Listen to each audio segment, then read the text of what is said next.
नौजवानों ने जरा गौर से सुने, लीडर कभी किसी के सामने झुकता नहीं है।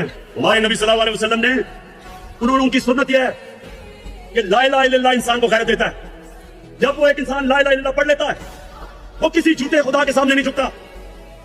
और हमारी बदकिस्मती कि हमारे जनाब यहाँ का प्राइम मिनिस्टर अमेरिकी सदर के सामने बैठता है, काम पे टांग रही होती है, उसकी हाथ में पर्ची पकड़ी हुई होती है कि कहीं मेरे मुंह से कोई गलत चीज ऐसी ना हो जाए कि अमेरिका का सदर नाराज ना हो जाए।